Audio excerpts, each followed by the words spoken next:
Hey everyone, it's Monk here. Peace and blessings to you from the Most High. You know, we carry that authority with us. You carry that authority with you, whether you know it or not, whether you choose to use it or not, or even whether you choose to accept it or not, right? You've got the divine within you. You've got the divine impulse that flows through you, that speaks to you, that communicates your dreams to you, that even communicates your purpose on this planet to you. But it's the creative substance, and you can use that creative substance again to create life, or to choose differently and to do things to harm people, you know. And God, the divine in you, the kingdom, if we will, God's not a controller. It's not this list of do's and don'ts. You learn those things by getting to know the source, by getting to know God. But it's not this list of do's and don'ts. It's not this, oh, God has a plan for your life. I like this quote from a good friend of mine, Andre Raba. He says, God doesn't have a plan for your life. Your life is his plan. Okay, so God's not some dictator up in the sky that says, oh, this is the blueprint I have set out for you.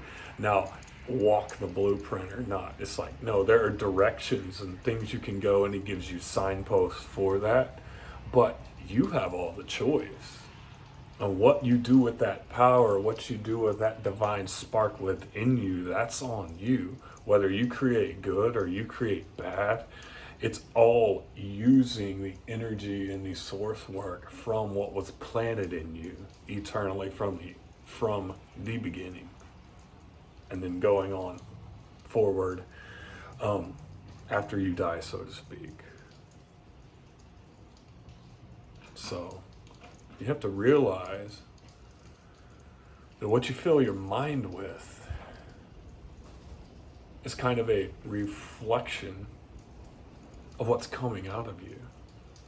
Okay, so what is coming out of you, as we talked about in the previous video, it's what comes out of a man that defiles him, because that's what you're sowing, and ultimately that's what you reap back into you. You pile garbage upon garbage upon garbage. Eventually you get to a point where you can't transmute it anymore. You can't alchemize it anymore. So you have to train the way you think. Again, what you meditate upon is what you become. So this word mindfulness, or being mindful, has been a buzzword the last few years. It's kind of been mindfulness meditation, if you will, being mindful of what the thoughts that are coming in, thoughts that are coming out. There's been, it's an old technique, but now there have been apps like the Headspace app or the Calm app that give you like a crash course in mindfulness meditation. And I'm not knocking mindfulness meditation. It's a good practice, but it's not the only practice, and it's not the answer to everything. But I always look at it, if you're being mindful, are you being mindful, right? What is your mind full of? Okay. So again, we have our mind right here, our mind, our will, and our emotions. That is still the realm of your soul, right?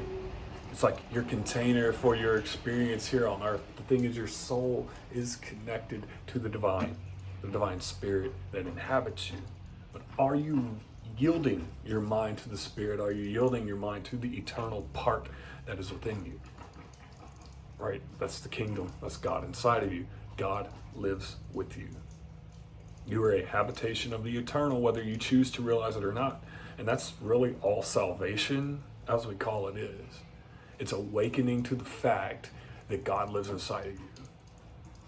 And he's with you wherever you go, whatever you do. And it's not this list of, again, do's and don'ts. It's a relationship, right? Me and my wife, we're married. In our marriage relationship, I don't give her a list of, hey, do this, don't do this, do this, don't do that, do this, don't do that, do this, don't do that, right? What kind of relationship would that be? It'd be a relationship based on law and legality, but it wouldn't be a relationship at all, because then if she got one thing done wrong on that list, I'd be like, boom, you're done, next. And I would be a terrible person.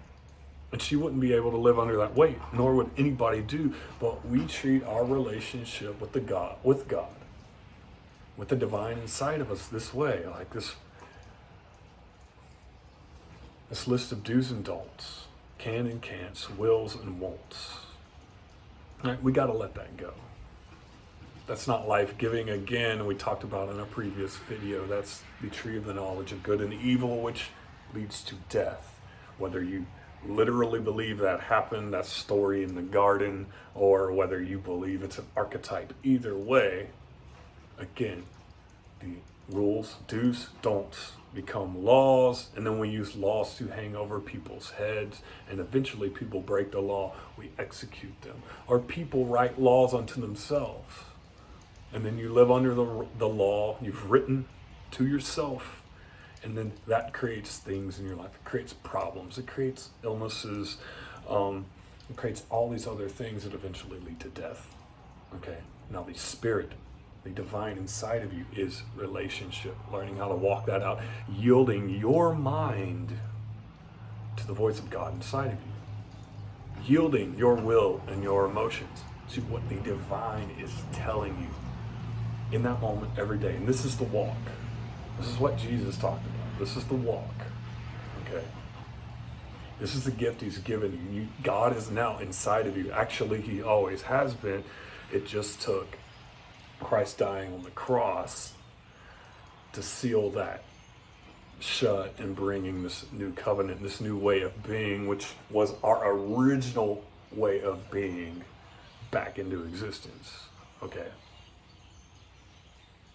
So yield your mind, yield your will, yield your emotions to the voice of the divine inside of you, and walk in that relationship. Because in that relationship, just like my marriage, just like anyone else's marriage, if it's a good one, you know, my wife isn't gonna kill me because she loves and honors me, and I love and honor and respect her. She's not gonna steal from me, right? Because she honors and respects me.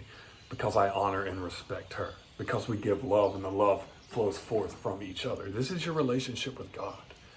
I don't need a law that tells me, hey, don't go kill your neighbor. Hey, don't go steal from your neighbor. Hey, don't live in isolation and create disagreements with people just because. I don't need laws that tell me to do that, because in my relationship with the divine that lives inside of me and in you, you learn, hey, these things aren't good. And if I'm flowing in that relationship, those things aren't even a thought.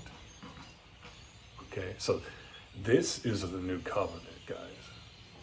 This is the new way of being. Whether you're a believer or not, you can still take these principles and run with them. And it will empower you in your life. It will empower your relationships, you know, and eventually you'll come to your own conclusion. I'm not here to convince you of anything. But again, you have that power. You have that power inside of you. And it's been there the whole time. You just have to awaken to it. It's literally all it is taking the veil off of your eyes. So peace and love to you. Again, if you need anything from me, especially in this time, unprecedented time in human history, holla at me. Peace and love.